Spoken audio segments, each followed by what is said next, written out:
Welcome back, everyone, to the Offside Podcast. Good to have you along with us. And it's been quite I'd say, boring week. I don't think anything big has happened really to talk about this week. We can And speak about football Crystal wise, Palace or we can speak about Palace or Leicester, something exciting. Because I don't think any of the big teams had anything going on. Of course, we're taking the piss, but there's a lot to talk about, guys, and I think the only right place to start with is a non-footballing matter. Any guesses? is it about The weather. the FTX. elections of the new speaker to the UK House, right? I'm right.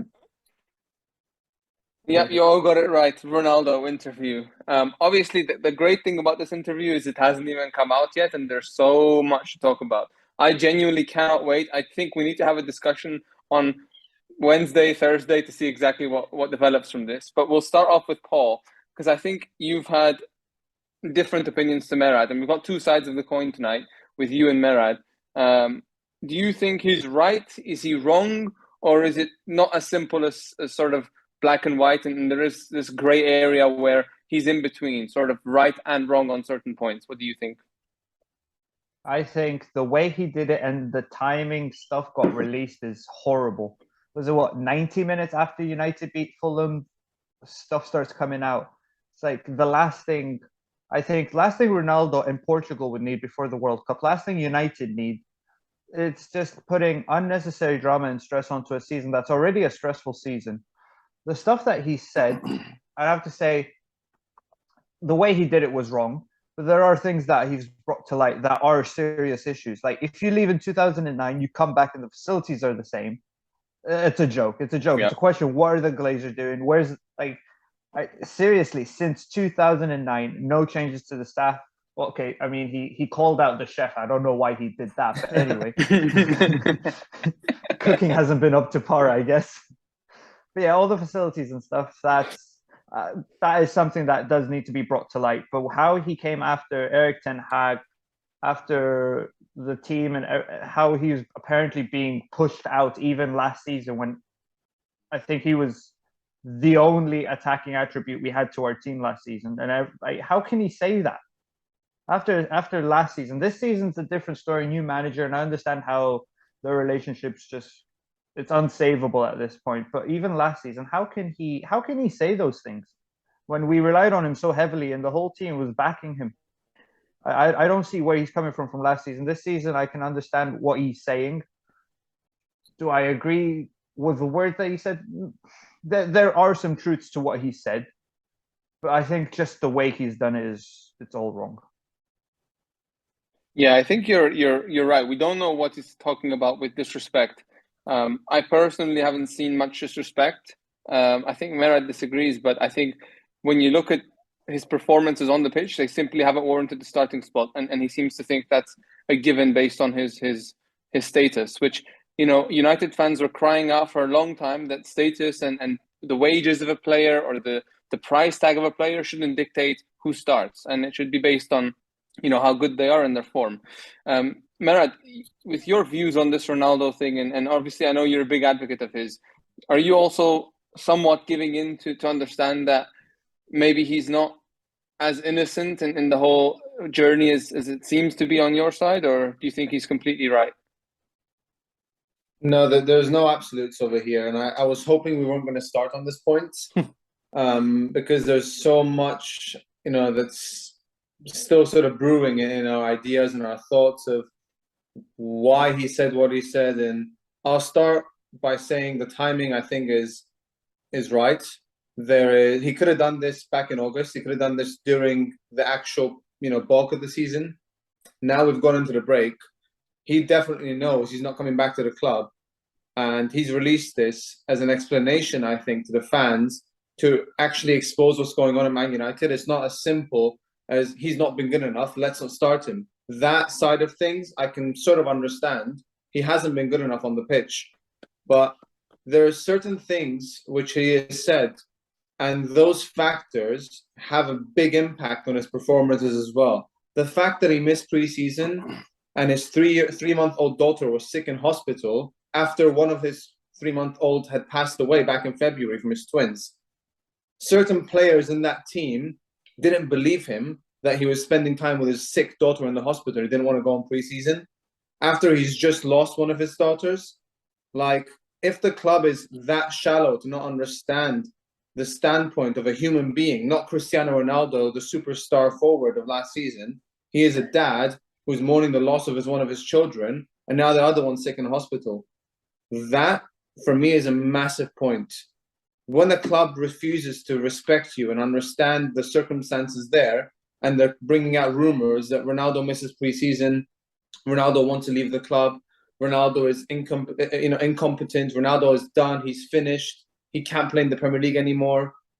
All of these factors, imagine the mindset of a player coming back into that team. How do you expect him to perform? And yes, he's made mistakes. The one thing I don't agree with is going for Ten Hag. He said during that interview, again, we've only got snippets of it, but he said the fans love me, they'll always back me. And that's the one thing, in my opinion, he said, which he won't get the backing of the fans, that Ten Hag doesn't have his respect. Maybe Ten Hag has done things which he shouldn't have done, and I stand by it. I still think there's things we don't know that Ten Hag has done as well. Just like Oli got thrown under the bus by the Glazers, just like Rangnick got thrown under the bus, Ten Hag is in that same conversation, guys. Don't forget, the media and the PR around that club is so big that maybe Ten Hag is forced to come out in the press conferences and say, Ronaldo is a part of my plans. I respect Ronaldo. I want him in the squad. He deserves to play. Maybe he genuinely didn't want him, you know? And the fact he's come out and said things publicly makes Ronaldo seem like the cunt. But in reality, I don't want to go on for 40 minutes just speaking about this because I can. But look, to answer your question, there is no absolutes, but I do side with Ronaldo on a lot of what he said. And I think there's a lot of validity in it. And we've been speaking about Glazers out for years. And now we have someone, a superstar, a club legend, exposing how the club is run. How are people focusing on the one thing he said they don't agree with when there's 10 things he says which are actually valid and true about the club? I do see that point. Can I just jump in? Yeah. I just want to say, so starting off with the timing, if Ronaldo knows he's not going to be here, why would he release this before the transfer market? Imagine any other club now looking at Ronaldo. No chance they want him. They don't even want to touch him. I think we're going to end up being stuck with him after January. He's not going to want to be there. He's probably going to go off to Portugal, live in one of his luxury villas. I think it would have been better if he moves on in January, which I think the writing was on the wall that he was going to go in January. Leave, close that chapter completely, then release this. Secondly, I don't think many fans had any hate or disagreements with him not being part of preseason, whether it was injury, whether it was family issues. I didn't personally hear much on Twitter nor through the friends around me that were slating him for missing preseason. We kind of understood, okay, yeah, just give him the time, give him the space, let him do what he needs to do. Yeah, those are the two main things I just want to say. Like, the timing's wrong, and I don't think he's been criticized as much as he believes he has been. I think you're onto something there, Paul, that there hasn't been a backlash to the degree that maybe he believes or some of his mega fans believe. Daniel, often you've compared this situation to the Ozil situation, and you've commended Ten Hag and praised Ten Hag for his handling of the situation. Obviously, now it's come out that this is a bit more, to it than just a player that doesn't want to be here. How do you read into the situation? And as a neutral with no bias, what do you see? It's just a very bad situation for all the parties involved. It's bad for Ronaldo. It's bad for Ten Hag, who clearly isn't respected by Ronaldo, yet was captain of United for the last couple of games. There are so many things about the situation, but I compare it to real life. Imagine you're employed by someone, and then you go out, let's say on a Friday at 12 o'clock before your work has commenced, and you start drinking, bad-mouthing the company, bad-mouthing the employees who work for the company, and you're still technically employed by them. Doesn't matter that you're leaving next week or leaving on Monday. Harry Maguire. You're still what? Yes, he's still employed by United. He's still officially on a contract, as Paul said, by United. He's paid by United still. It's not like his contract has been ripped up. He's a player. He's gonna collect his wages. He collected his wages on Monday or next week or whenever he's collecting them, and yet he's criticizing the club. I agree with Paul. Your contract's done. You're sold or whatever. Your contract's terminated. Go ahead, spill the beans or whatever, but not now. His Ronaldo right now reminds me of a person that's just, it's all about himself. All the things he said about the Glazers, it's not like we didn't know them before. Reports have come out in Athletic, other newspapers, the Telegraph, the Manchester newspapers, about the base, about the club, about the Glazers. We all know that. It's nothing new, really. It's Ronaldo trying to cover his tracks, and he's doing it yet again after another impressive United win. He did it against Tottenham to make it all about himself. He's doing it now against Fulham to make it all about himself. It's a selfish thing to do, and no one's gonna tell me otherwise. You have other venues, and again, I agree with Paul. What club will want him after this? Sporting, they think they'll want a 39-year-old prima donna in their team full of youngsters, commanding, oh, look, I don't like bread in the canteen, please change it or whatever for 6 months. And the situation is sad because I kind of draw parallels to Ole here. Two legends of the clubs came to the club at the wrong time, and now, even though there will always remain legends, there's always going to be the sour aftertaste left. That same with Ole, great legend, amazing person, but look what he left. Ronaldo, amazing player, look how much he's won, but look at how it ended.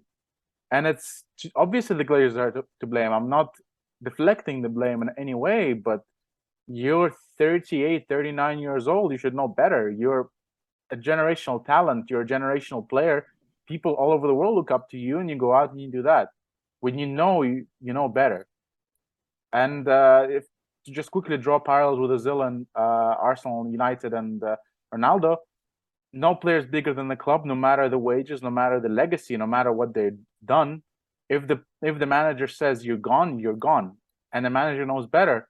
I've seen what Arsenal came through with Ozil. After Ozil was hooked from the club, there was so much shit said about Arteta, the club, how it's run, all that stuff.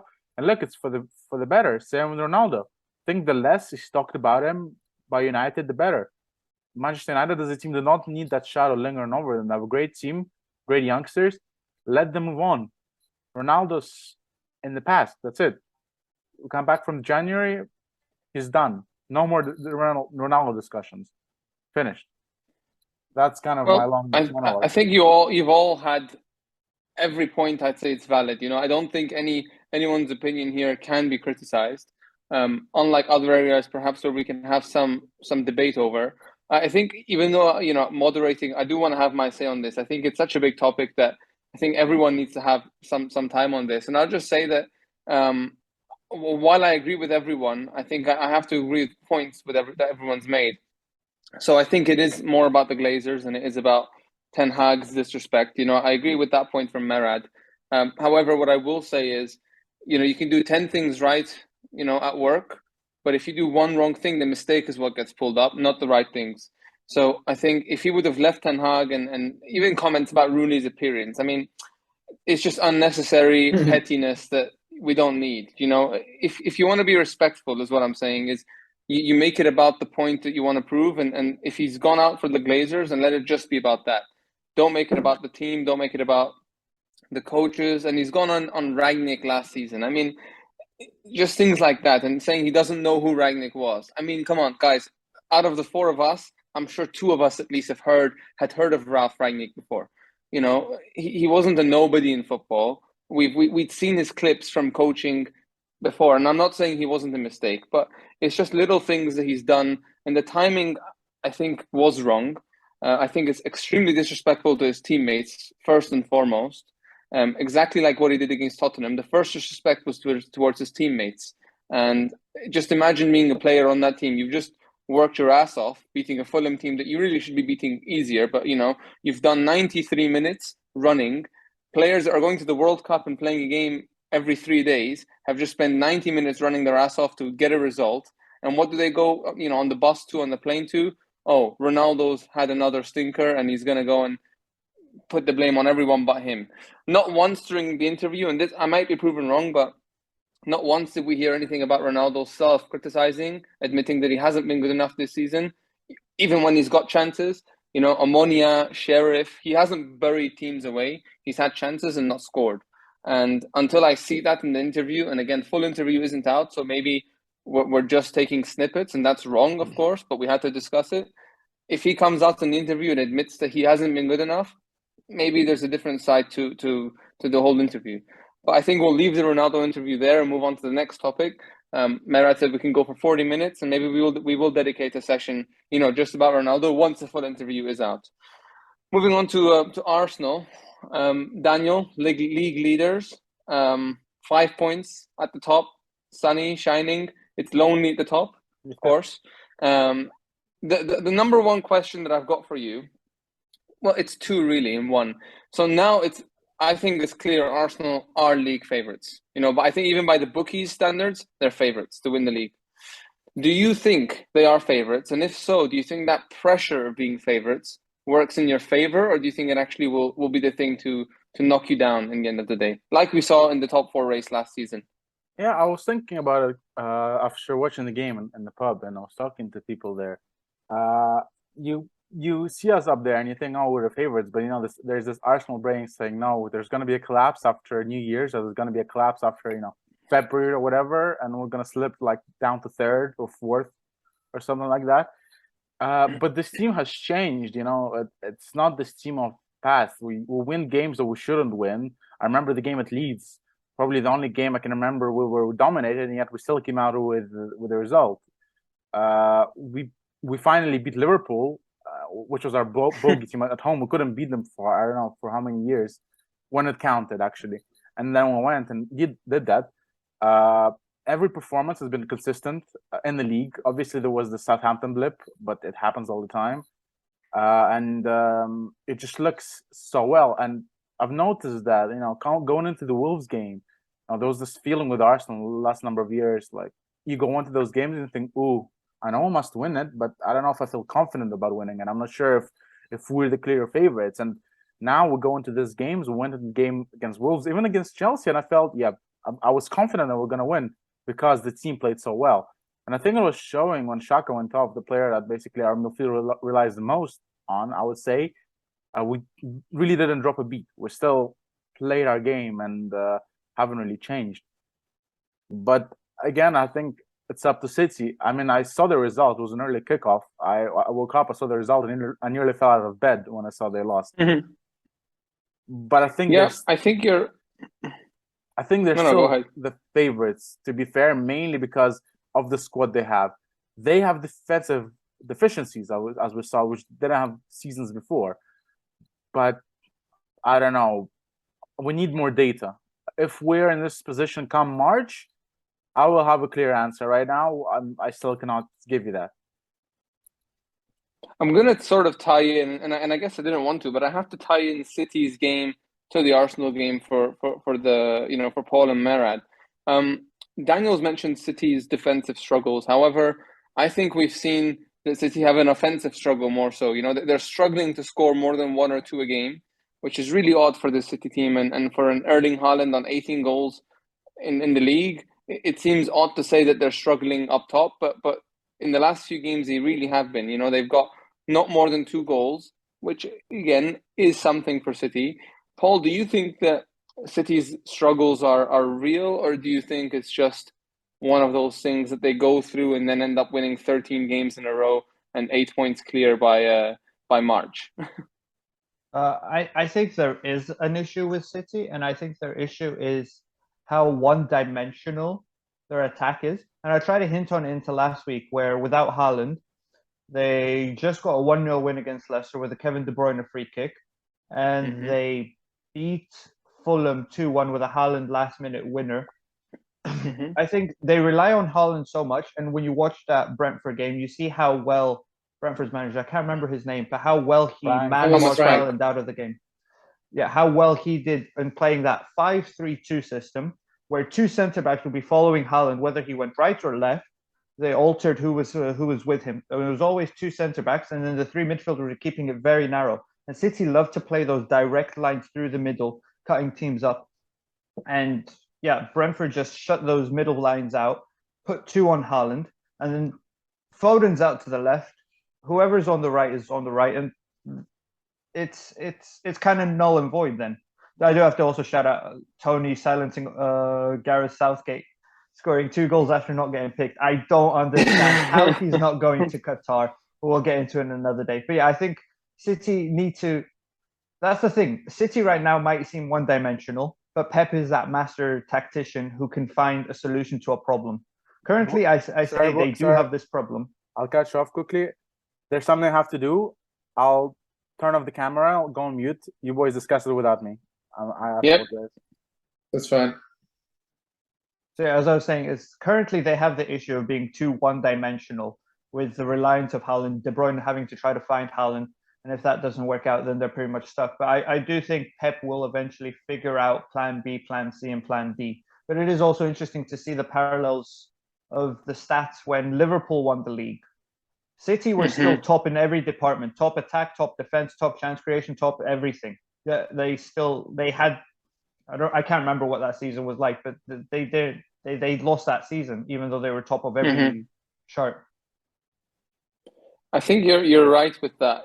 There is a dependency on Haaland. And you mentioned something, Pep being the master tactician. I kind of want to put that into question for you, Merad.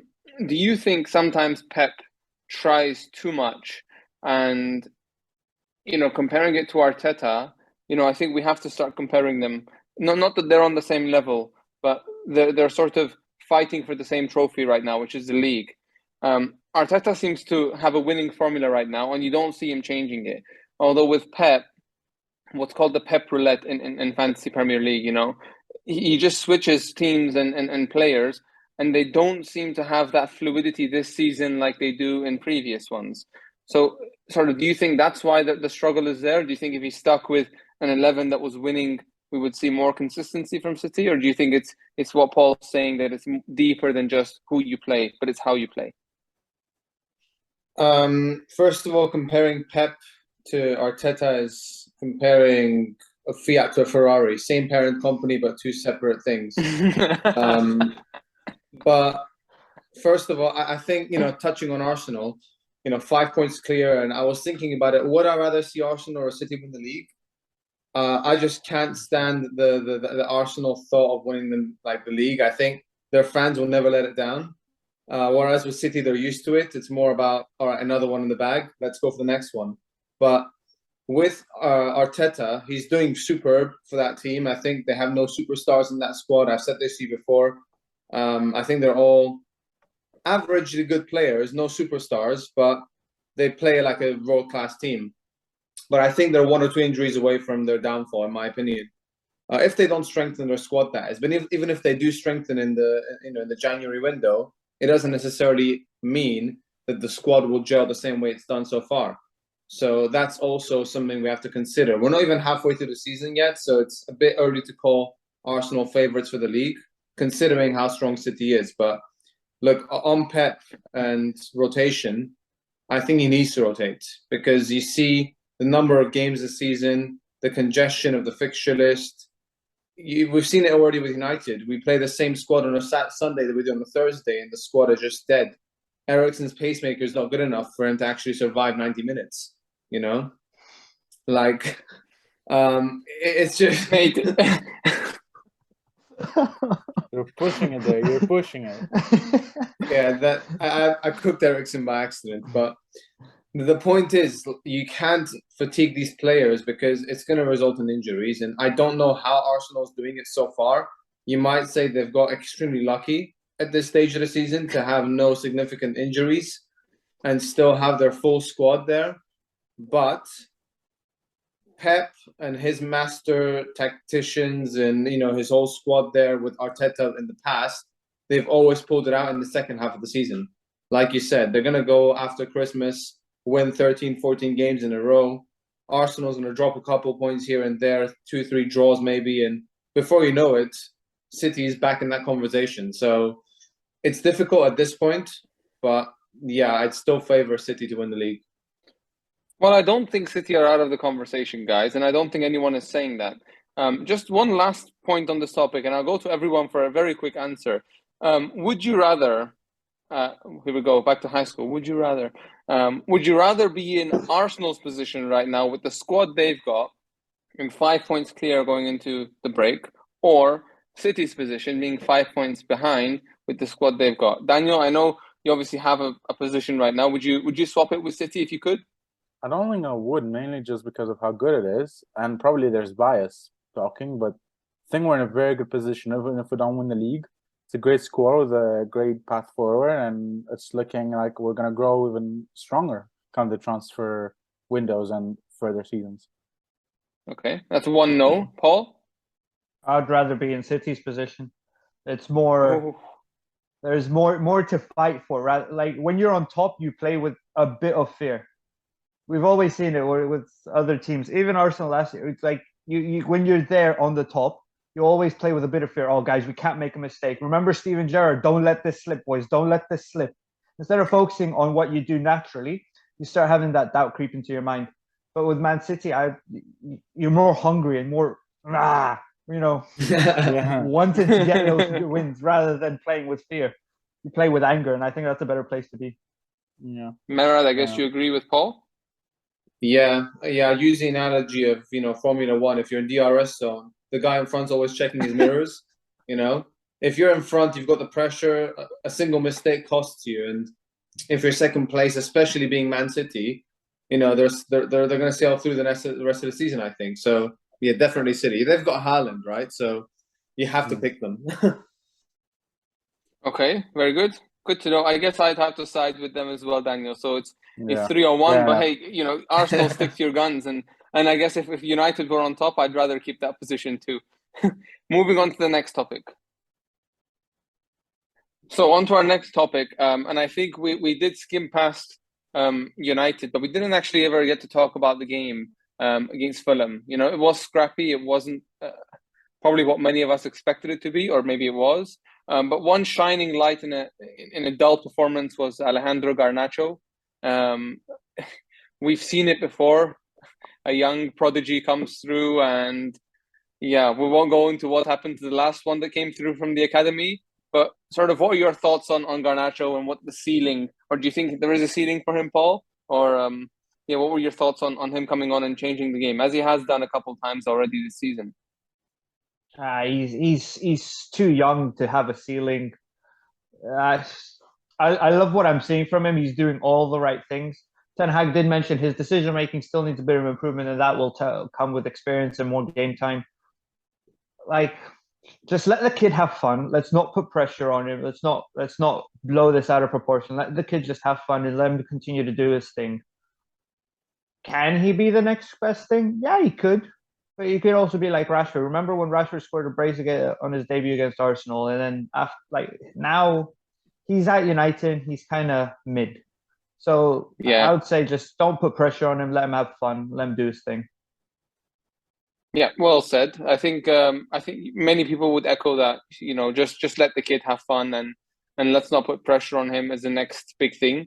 Merad, how important a win just was that for United, and making sure we got those 3 points in any fashion going into the I was going to say international break. I guess it's something is like that, but yeah. Yeah, massive 3 points. I think if we didn't get those 3 points, it's the last game for a long time. So that's a talking point. That's a taste in your mouth you've got. But now we've got a game in hand, level with Spurs if we win our game in hand. 4th place is up for grabs. So I sort of think we expected that fashion of a game to come out of United. The fatigue which is set in, our injuries with our wingers this last few weeks. We don't know what the hell's going on with Jadon Sancho. Obviously, Anthony's been ill. Ronaldo wasn't there, so we're very, very limited up front. We had to play, I show speed on the right-hand wing, and it just doesn't work. That guy, he's not a professional football player. I think he is the definition of ass, right?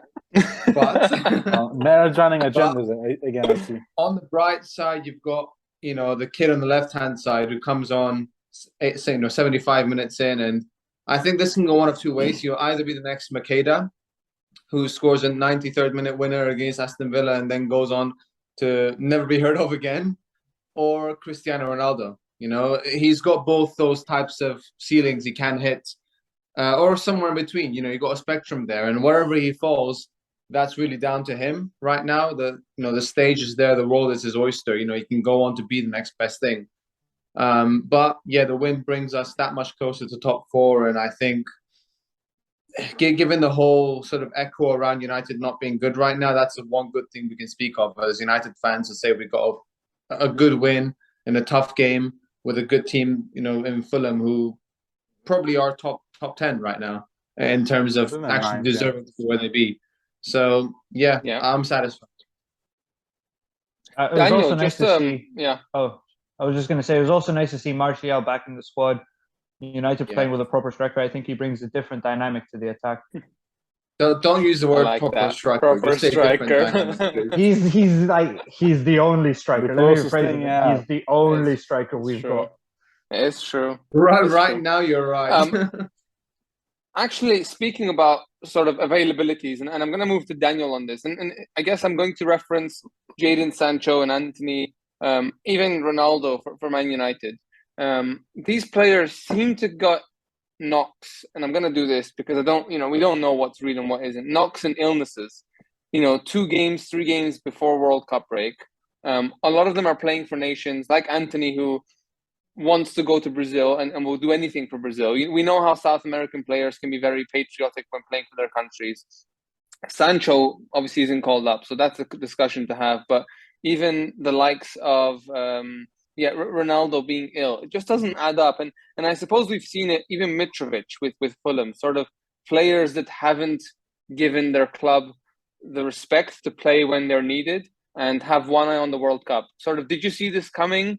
And have you seen it anywhere else in the league with players that are maybe playing at 70%, not going for the 50-50? Did you see that at all this weekend? It's actually a great discussion, because I was going to talk about this regarding with Arsenal. I mean, all our players played against Wolves, but I saw it with Saka kind of. He's that player who always takes other players on, and he gets tackled a lot, gets fouled a lot. And he was kind of playing that game. You could see it from the side, kind of like 50-50, wouldn't go for those dribbles, wouldn't really go for those balls.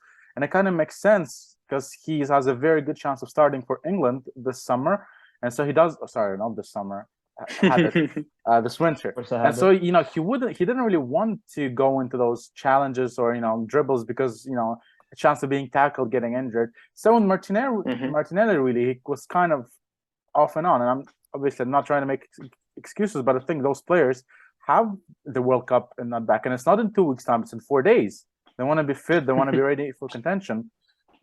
And you said other teams, Romero, been injured for 2 weeks for Spurs. Yet he's been pictured training with Argentina yesterday. And I think the correct term you used for Antony being injured or sick. Yet he was training today. There were videos of him training. I saw the clip. Yeah, that's like, and I'm not bashing on those players. It's the World Cup. Many players have that dream. Yeah. I think we're gonna have a separate discussion and video regarding the Qatar World Cup as a whole. But I think it's a mistake. It's just wrong having World Cup at this time of the year, not for other political or corruption reasons, but just it stops the flow of the tournament of players. It has those micro injury effects, and just players. Many players were taking it at 50% for the last month or so, mainly because of your injury. Yep. And we saw injuries like Mane is out of the World Cup because of an injury. There were other players, potentially being out due to that. So it's just, I would say it was expected. Well, I think you've led us into our last topic very well, and I did want to leave the World Cup for last because I think we're going to be dedicating a few episodes in the next few weeks to discussing the events of the World Cup. So let's just dig into that a little bit. You mentioned the timing of it. Can I just say before you start with the World Cup, you've got players like that. Can you also give praise to players like Lisandro Martinez, who is also going to the World Cup, but he gives blood, sweat, and tears for a team he's recently joined. You talk about passion, you got to outline both sides of that coin.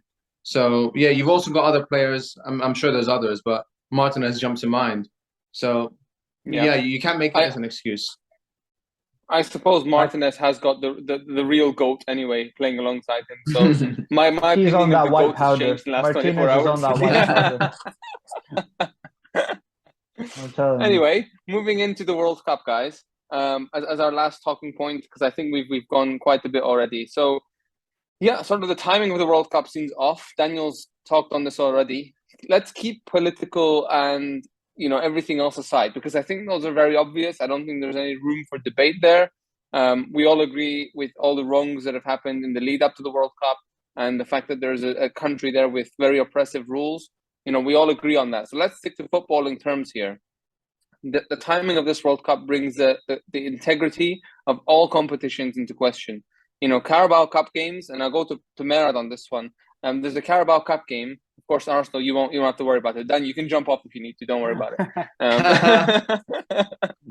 But there is a Carabao Cup game before, 2 days after the final of the World Cup. And we do talk about the Carabao Cup not being big, but it's still a chance for a trophy. The integrity of all these competitions is in question. Merad, how do you think the timing of the World Cup is going to impact the rest of the season moving forward? Well, it's already impacted the start of the season, as we've discussed, right? Players not giving 100% and, fixture congestion, and we're going to get the same result afterwards, I feel. Players coming back fatigued, injured, mentally drained as well. Imagine England go on and lose the World Cup final. How will that affect them for the rest of the season, for instance, right? Or any other cup for that matter. The mental aspect of the game is huge as well, but just for the integrity, I think is ridiculous. We've never seen anything like it, and no pundits in the world, no podcast in the world can ever outline how it's going to look because we've never seen this before. But yeah, leaving politics out of it, it's just an incredibly weird time to have a World Cup where it's, approaching Christmas. It's just not right. It doesn't feel right for any of us to talk about a World Cup right before sipping eggnog for Christmas. It's all weird. But footballing terms, look, it's going to work out in the end. Obviously, we're also super excited to watch a World Cup. It's not going to stop any of us from, cheering and supporting and, getting into the mix of it. But Carabao Cup, Mickey Mouse Cup, okay, moving on. It's a Pep Cup anyway. But other cups will also get affected only because fixture congestion will come in and clubs who are in 4 competitions will struggle to actually field a reasonably good team, a competitive team every game. They're going to have to sacrifice 1 or 2 trophies, and we're going to have to see which one we're going to sacrifice. Arsenal have made their pick, but yeah, it's going to be tough. Fair point. I think you're right. We're still all going to be watching and cheering on our teams in the World Cup. Paul, coming to you on this one, who are your favorites to win and why? I've been saying Brazil, and I want to stick to it. The reason I say that is because they've got strength and depth in every position. You look from goalkeeper. The only question they've got is a question about striker, because whether it's Neymar up top, whether it's Jesus, I don't know how they're going to play. I can't imagine. I think Jesus will probably be on the bench with Vinny on the left, Neymar in the middle, and who would be Rodrigo or Anthony on the right. Anthony. Yeah, so Jesus won't start, but I see them having the best squad in the World Cup, and I think they'll win the World Cup.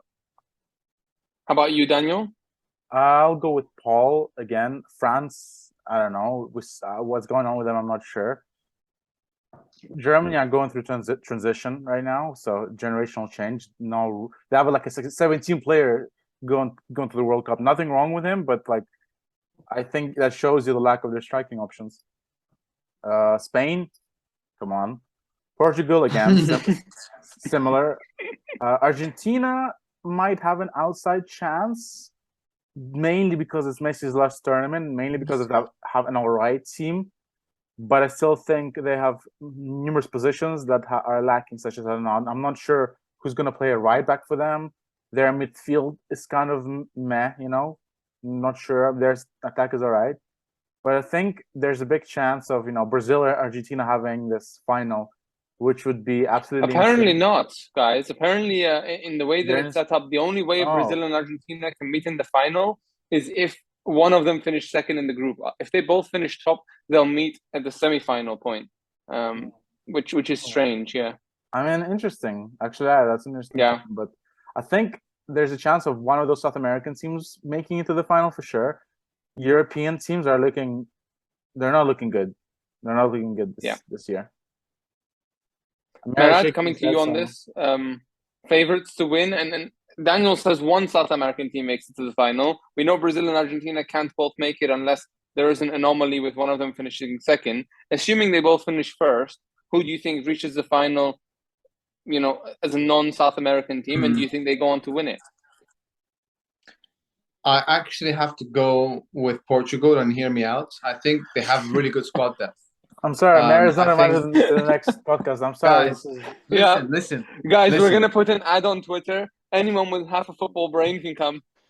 Oh my God. I think, first of all, in terms of star players, you've got Ruben Diaz and Cancelo at the back. Diogo Dalot has been incredible as well this year. So they've got really good defense. Again, the goalkeeper, Patricio, he always delivers in the World Cups and international tournaments. Then the midfield, you've got basically Wolves going to the World Cup. You've got Ruben Neves there, João Moutinho, and Fernandes, who, again, he's been hit and miss, but they do have some solid midfielders there who can create chances. And who's playing up top, bro?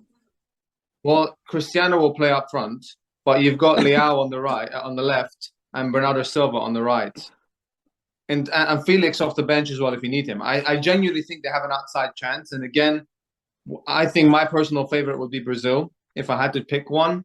But given all anomalies and being a World Cup, last time Ronaldo had an interview with Piers Morgan was 2016. And that year they won the Euros as well. I'm sorry, Mered. That's all I'm saying. I'm not an F1 fan, but if you give a Ferrari to me, I'm not gonna win the race because I'm not an expert. Their manager, guys, is horrible. That's it. Merad's the kind of guy to read his horoscope. Merad's the kind of guy to read his horoscope to see how his day is gonna go. Honestly, just because Piers Morgan had an interview 2016, come on, mate. Honestly, clip this, yeah. If Portugal win, you're all. I won't clip it, but okay. Honestly, you all look like more. Paul, come on, you must agree. You've been silent. You must agree with me. Okay, hang on. Just a second question for Paul and Daniel on this. So we know Brazil and Argentina can't both make it, assuming they both finish first. Who do you guys think is a team they beat in the final? Wait, say that question again. I zoned out. I'm sorry. So Brazil and Argentina, assuming they both finish first in their group, which they should do, they can't meet in the final. They'll be meeting in the semi-final on this side of the bracket. On that side of the bracket, who do you think comes through to the final, which you guys think will lose to one of those teams? Well, I don't know exactly what the other side of the bracket does look like, but I saw, Jamie Carragher, he did with the Telegraph, he predicted the World Cup, and he ended up with a final of Argentina versus Portugal. So I was going to defend Merritt on that point, where Portugal do Come on, son! They don't have the hardest of routes compared to the other side of the bracket. And what a final that would be. Can you just imagine Messi versus Ronaldo? Can we talk about the fact that we're speaking about Jamie Carragher's footballing opinion as if it means something after he said Lisandro Martinez couldn't make it as a centre back. So let's base our topics on a little more credible sources here, guys. And Jamie, if you're watching this, don't get caught offside. Yes. Merat said before the show we needed to come up with a slogan. So for anyone watching from now on, if your friend has a shit football opinion, he's been caught offside, as Merat has done a few times. That's a really good one. Daniel, who do you think makes it to the final? Just to close off.